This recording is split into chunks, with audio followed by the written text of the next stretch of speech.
आज करके सो जाइए, कोई दिक्कत नहीं है। बोले निंद्रा महारानी की। कहते हैं कि महाराज जो सत्कर्म करते हैं उसका पुण्य हमको प्राप्त नहीं होता। हर एक व्यक्ति के मन में एक ही प्रश्न रहता है कि महाराज मैं इतने दिन से पूजा पाठ कर रहा हूं, हमें उसका फल क्यों नहीं मिल रहा है। हमारे ही पड़ोसी में जो देखो वो अन्याय करते रहते हैं, दूसरे को सताते रहते हैं, उनका देखो बिल्डिंग बनते जा रहा है। ऐसा क्यों है? अच्छे कर्म करने वाले क्यों परेशान हैं और बुरा कर्म करने वाले क्यों सुखी हैं? यह हर एक व्यक्ति के अंदर यह प्रश्न अवश्य रहता है। जब वह दुखी होता है तो सोचता है कि मैं भगवान का भजन इतना किया फिर भी मुझको कष्ट ही कष्ट मिल रहा है। इसका कारण है, एक कहानी के माध्यम से मैं आपको बताऊंगा, एक कथा के माध्यम से,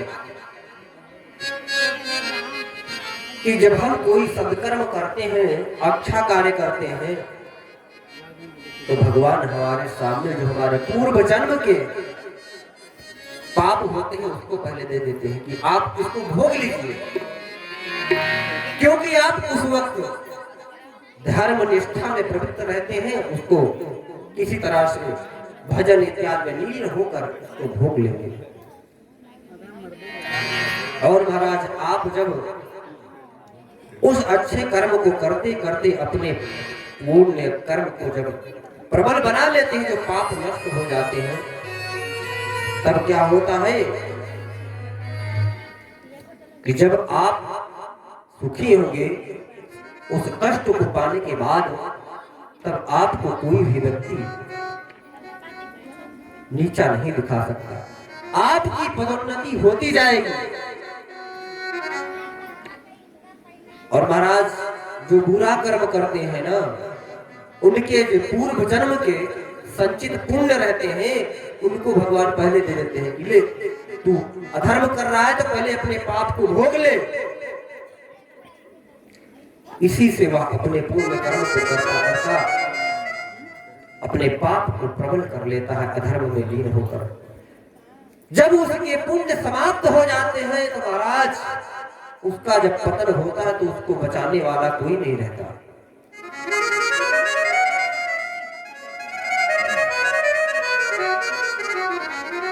एक बार की बात है कि दो भाई सगे रहते थे। एक भाई सत्कर्म में सदाचार में लीन रहता था, छोटा भाई, और बड़ा भाई क्या करता था, वह बहुत दुष्ट था। नाना प्रकार के चोरी उदंडता करता हुआ, अनाचार करता हुआ अपने जीवन को जी रहा था। जीवन में चोरी, डकैती, अधर्म, नाना प्रकार के लूट मार ही करता रहता था। एक दिन महाराज उधर से चोरी करके बड़ा भाई आ रहा था, छोटा भाई उधर से मंदिर से पूजा करके जा रहा था। उधर क्या होता है, बड़े भाई को एक स्वर्ण से भरा हुआ गट्ठर मिलता है। वह उसको लेकर आगे बढ़ता हुआ आगे आता है तो आगे देखता है कि मेरा भाई मंदिर से आ रहा है। आते आते वह भगवान में लीन था, उनके ध्यान में नहीं देखता है, उसके पांव में शीशा गड़ जाता है और पूरे पांव को छेद भेदन करके ऊपर तक आ जाता है। वह आसनी पीड़ा से पीड़ित होता है। महाराज जब वह पीड़ित होता है तो उसका बड़ा भाई हंसने लगता है, कहा ये देखो, अरे जिंदगी भर पूजा पाठ किया तो उसको भगवान ने क्या दिया? कुछ नहीं दिया, तुझको तो पीड़ा ही मिलती है। ये देख आज मुझे ये क्या मिला है, मैं स्वर्ण से धन लेता हुआ ये गट्ठर स्वर्ण का लेते हुए मैं अपने घर को जा रहा हूं। अनेक प्रकार से अपने छोटे भाई को ताड़ता हुआ चला जाता है।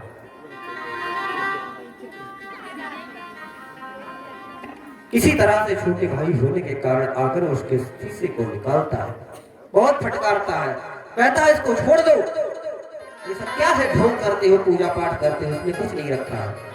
हर एक व्यक्ति महाराज 90% यही करता है। ये बाबा लोग, पंडित लोग सब ढोंग ही रचाते हैं और कुछ नहीं करते।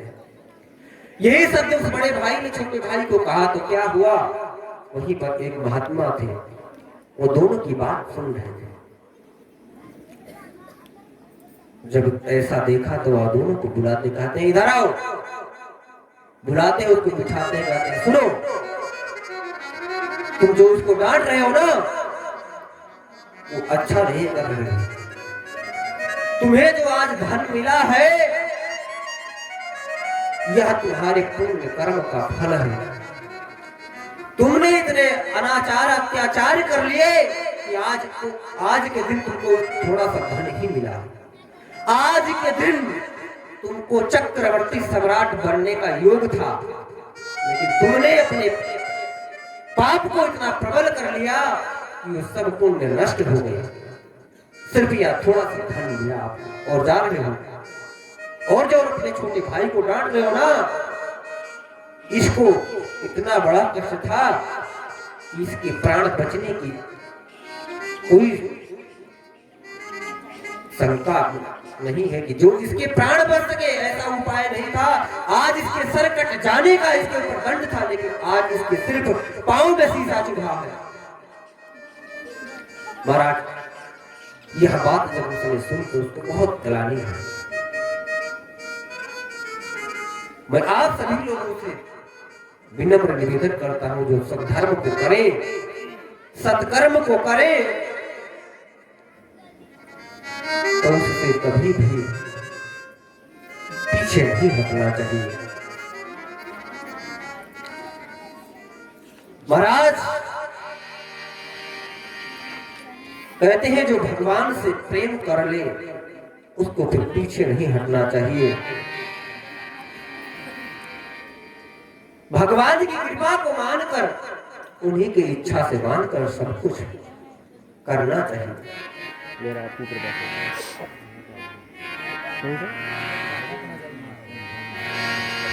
महाराज भगवान की कृपा इतने करुणामयी है, क्या बताएं। उनकी करुणा इतनी है कि वह अपना अहित करने वाले को भी अगर उसके शरण में आ जाए तो उसको माफ कर देते हैं, क्षमा कर देते हैं। तो हम आप तो भगवान के शरण में लीन है, बहुत पुण्य भागी है, बड़े भागी है। आइए एक भजन को श्रवण करें, फिर कथा को विश्राम देंगे, आरती होगी। सभी लोग भाव से दोनों हाथ से ताली की सेवा करते हुए कहते हैं, ताली बजाने से जो कष्ट अमंगल होता है वह सब दूर हो जाता है। आपके भाग्य उदय होते हैं। महाराज भाग्य उदय हो या ना हो वो तो दूर की बात है, लेकिन जब ताली लगाते हैं तो हमारे जो पूरे शरीर की नसें हैं वह समस्त खुल जाती है। आइए भाव से भगवान का भजन करें। हेलो हेलो, जय श्री राम। हेलो जय श्री राम। भरी उनकी आँखों में, भरी उनकी आँखों में है कितनी करुणा, भरी उनकी आँखों में है कितनी करुणा। जाकर सुदामा, जाकर सुदामा भिखारी से पूछो, भरी उनकी आँखों में है करुणा, भरी उनकी आँखों में है करुणा। जाकर सुदामा भिखारी से पूछो, जाकर सुदामा भिखारी से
जय हो।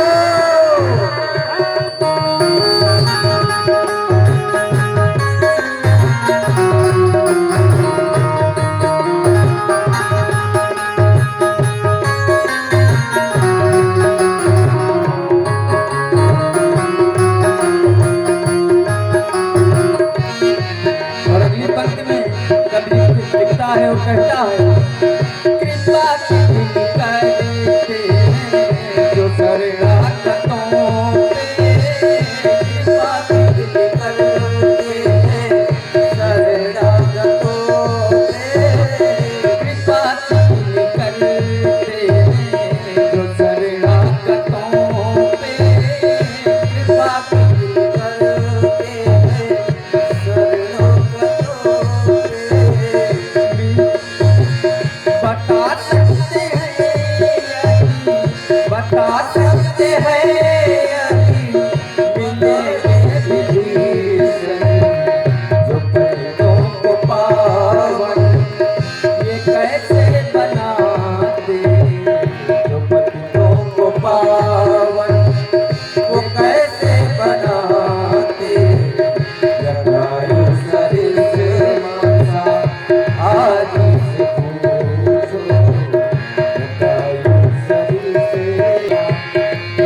बताएंगे बताएंगे वो सब जानते हैं हृदय उनका भावों का है न भूखा हृदय उनका भावों का है न भूखा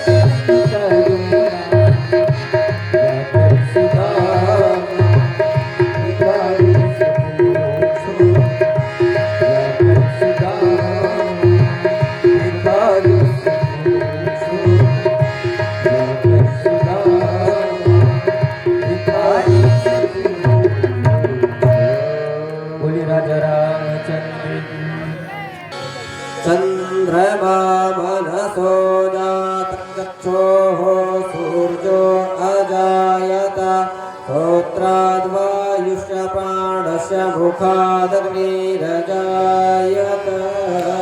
आइए हम सभी लोग बड़े भाव बड़े श्रद्धा के साथ भागवत भगवान की आरती का गायन करें। आरती आरती पावन पुराने की आरती आरती पावन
बोली भागवत भगवान की जय।